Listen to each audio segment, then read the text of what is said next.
Advertisement बहुत बड़े बड़े एंडोर्समेंट्स के साथ होती हैं, बड़े खिलाड़ी एंडोर्स कर रहे होते हैं। आपको महेंद्र सिंह धोनी दिखाई देंगे, आपको रोहित शर्मा दिखाई देंगे, इत्यादि इत्यादि। मैं जानना चाहता हूं कि आप लोगों ने क्या इस बात को महसूस किया है कि आपके आसपास ये ड्रीम मर्चेंट का जो कारोबार है, ये केवल ड्रीम्स 11 या केवल फैंटेसी गेमिंग में नहीं दिखाई दे रहा है।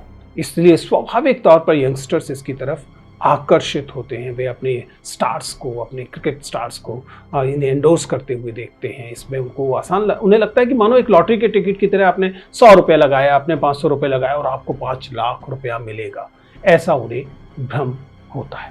और मामला केवल धन के नुकसान का नहीं है। आप इस समय अपना कीमती समय भी इसे देते हैं, आप इसके लिए एडिक्ट होते हैं, आपको एंजाइटी होती है, आपको लगातार इससे नुकसान होता है। एक शिक्षक होने के नाते मेरा आपसे आग्रह है कि स्वयं विश्लेषण कीजिए और अगर संभव हो तो इस नशे से, इस एडिक्शन से बाहर आइए। नमस्ते दोस्तों, प्लीज सिट डाउन में आपका स्वागत है। बहुत दिनों बाद फिर से एक इत्मीनान की बातचीत के लिए आपके सामने आया। आप लोगों ने आजकल आईपीएल का जो पूरा सीजन चल रहा है, अपने आसपास लगातार एक चीज़ देखी होगी, वो है फैंटेसी, कभी ड्रीम 11 या जो भी उसका नाम हो। मुझे भी लगातार दिखाई दिया और मुझे इसमें कई चिंताजनक, परेशानी देने वाली कुछ चीज़ें दिखाई दी। इसलिए मैंने अपनी टीम से इस बारे में फर्दर रिसर्च करने को कहा और आज का ये वीडियो उसी शोध पर, उस बातचीत पर आधारित है जो आपके सामने मैं पेश करना चाह रहा हूँ और मुझे ये बहुत ज़रूरी लग रही है।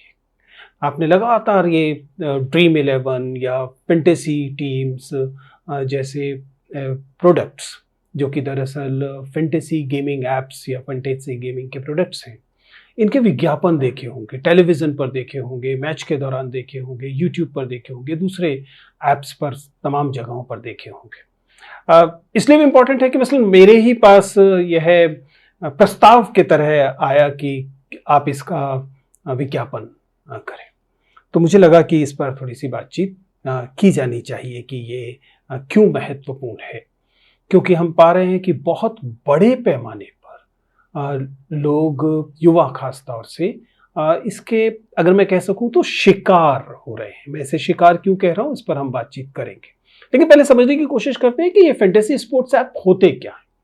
फैंटेसी स्पोर्ट्स ऐप दरअसल यूजर्स को किसी भी स्पोर्ट्स मैच में चल रहे खिलाड़ियों के अनुसार खुद की एक फैंटेसी टीम बनाने की सुविधा देते हैं कि आप अपनी एक 11 बनाइए, अपनी एक टीम बनाइए, खुद चुनिए जितने तमाम प्लेयर्स हैं उनमें से। और उसके बाद ये जो यूजर की टीम है, यह कुछ पैसे के साथ इस गेम में शामिल होगी और बाद में खिलाड़ी जैसा जैसा मैच में प्रदर्शन करेंगे उसको कुछ पॉइंट्स मिलेंगे और ये पॉइंट्स इकट्ठे होते हुए आपकी टीम के पॉइंट्स में जुड़ते जाएंगे और इस तरीके से जो टीम सबसे ज़्यादा पॉइंट्स हासिल करेगी वो बेस्ट टीम हो जाएगी, पहले स्थान पर आएगी, उसको कुछ इनाम मिलेगा, जो इनाम दरअसल उसी पैसे में से आ रहा होगा जो बहुत सारे लोगों ने इसमें शामिल किया होगा। हमने ये जानकारी मुख्यतः cricketwebs.com से ली है, लेकिन ये जो इसका पूरा बिजनेस मॉडल है, इसे आप समझने की कोशिश कीजिए क्योंकि ये वॉल्यूम्स पर खेला जा रहा गेम है और मैं चाहता हूं कि आप इसको बहुत सतर्कता से देखें। क्योंकि आपको याद होगा, हम लोगों ने जब MLM, मल्टी लेवल मार्केटिंग पर बात की थी, तब भी मैंने ये चिंता जताई थी कि हमारे समाज में अर्थव्यवस्था की स्थिति शायद ऐसी हो गई है कि अब लगातार हमें पॉन्जी स्कीम्स, अलग अलग दुनिया की पॉन्जी स्कीम्स, जो कि आपको सपने बेचती हैं कि आप रातों रात अमीर हो सकते हैं, वे लगातार सक्रिय दिखाई दे रही है। उन्हीं में से एक ये फैंटेसी स्पोर्ट्स ऐप है। अगर आप इस संख्या को देखें तो ये लगभग 180 मिलियन 2023 का डाटा है। 18 करोड़ यूजर्स जो हैं वे फैंटेसी स्पोर्ट्स ऐप जो हैं उनके यूजर्स थे।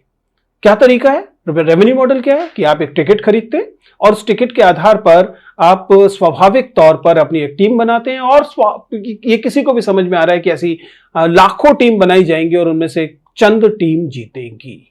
फिर अधिकांश टीम तो हारने वाली है, लेकिन चूंकि आप वो थोड़ा पैसा लगा रहे होते तो आपको लगता है कि नहीं, चलिए इस लॉटरी के टिकट को ले लेते हैं। लेकिन आपको यह भी समझना पड़ेगा कि क्यों लोग इसमें शामिल होते हैं। लोग शामिल होते हैं क्योंकि यह भ्रम पैदा किया जाता है कि मानो यह एक स्किल का गेम है, पहली बात। और दूसरी बात यह है कि बहुत बड़े पैमाने पर इसके लिए मार्केटिंग कैंपेन्स चलाए जाते हैं। एडवर्टाइजमेंट बहुत बड़े बड़े एंडोर्समेंट्स के साथ होती हैं, बड़े खिलाड़ी एंडोर्स कर रहे होते हैं। आपको महेंद्र सिंह धोनी दिखाई देंगे, आपको रोहित शर्मा दिखाई देंगे, इत्यादि इत्यादि। इतने ये गेम इतना बड़ा हो जाता है कि मुख्य गेम को स्पॉन्सर करने लगता है। आईपीएल के कई मैचेस आप पाएंगे कि आईपीएल के स्पॉन्सर्स में ये ड्रीम 11 जो है उसके स्पॉन्सर्स के तौर पर शामिल होते हैं।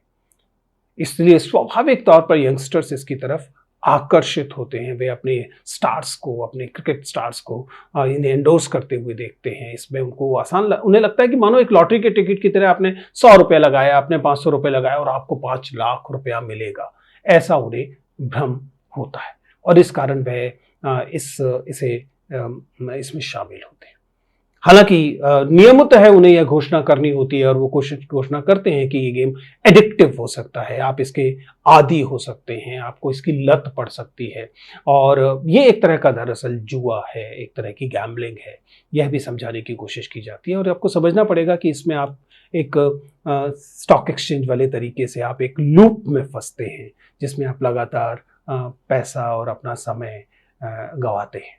ऐसा कई सारे लोगों कि आपको कहानियां मिलेंगी कि लोगों ने इसमें हजारों रुपया लगाया, लोगों ने इसमें लाखों रुपया गंवाया और यह एक तरह की बैट्स हैं, एक तरह की जुएबाजी है जिसमें कि पैसा खर्च होता है। लेकिन मेरी चिंता इसके जुए वाले पक्ष के अलावा भी है।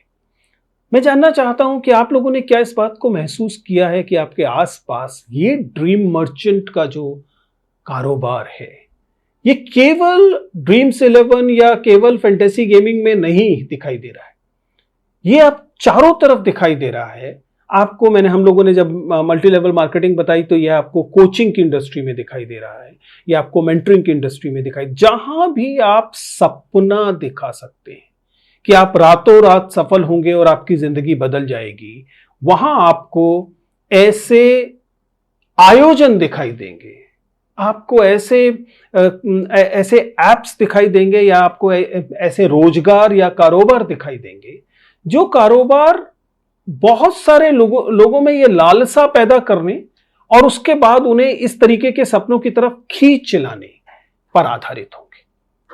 ध्यान रखिएगा, किसी भी लॉटरी टिकट में कोई भी लॉटरी कंपनी जेब से पैसा नहीं देती है।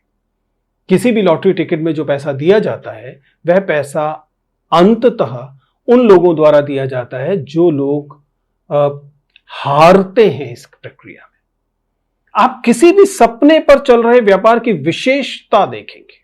यह सपने का व्यापार आपको अधिकारी बनाने का व्यापार हो सकता है, यह सपने का व्यापार आपको एक शेयर बाजार में शेयर ट्रेडिंग से अमीर बनाने का व्यापार हो सकता है, या यह व्यापार स्पोर्ट्स बैटिंग या स्पोर्ट्स फैंटेसी टीम का व्यापार हो सकता है। आपको ये लगातार हर जगह दिखाई देगा कि बहुत सारे लोगों से पैसा जुटाया जाएगा और उसका थोड़ा सा हिस्सा जो है वह आगे दे दिया जाएगा और जिन थोड़े से लोगों ने कोई सफलता पाई होगी उन सफलता वाले लोगों का चेहरा दिखाया जाएगा और ज्यादा लोगों को इस तरफ फिर आकर्षित किया जाएगा। और किसी भी पॉन्जी स्कीम की तरह ये सस्टेनेबल नहीं होता, क्योंकि एक सीमा के बाद नए लोगों के शामिल होने की संभावनाएं समाप्त हो जाती है और नए लोग आने बंद हो जाते हैं। फिर पॉन्जी स्कीम में नए लोग नहीं जुड़ते हैं, इसलिए पुराने लोग जो ये उम्मीद कर रहे थे कि और नए लोगों के पैसे से वे और ज्यादा जीतेंगे, उसकी गुंजाइश कम हो जाती है। ऐसे में स्वाभाविक उठता है कि अगर इसके इतने इल इफेक्ट्स हैं, अगर इसके इतने गलत प्रभाव हैं, तो फिर ये लीगल क्यों है? Why is it legal at all? The fact is it is legal. It is legal in our society. It is legal by Indian state, though there is obviously a high level of tax on it, but still it's a Public Gambling Act जो है उसमें इसको game of skill घोषित किया गया, जिसकी वजह से ये ड्रीम 11 जो है अभी भी लीगल है देश में, या इस तरह के दूसरे खेल लीगल हैं, पर लीगैलिटी अपनी जगह पर है।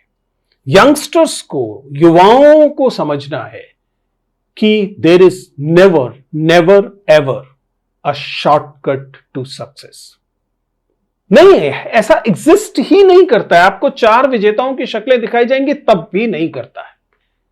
ना आप रातों रात अधिकारी बनते हैं, ना आप रातों रात अमीर बनते हैं, ना ही रातों रात किसी अन्य किस्म की सफलता आपके हाथ लगती है। और मामला केवल धन के नुकसान का नहीं है, आप इस समय अपना कीमती समय भी इसे देते हैं, आप इसके लिए एडिक्ट होते हैं, आपको एंजाइटी होती है, आपको लगातार इससे नुकसान होता है। एक शिक्षक होने के नाते मेरा आपसे आग्रह है कि स्वयं विश्लेषण कीजिए और अगर संभव हो तो इस नशे से, इस एडिक्शन से बाहर आइए।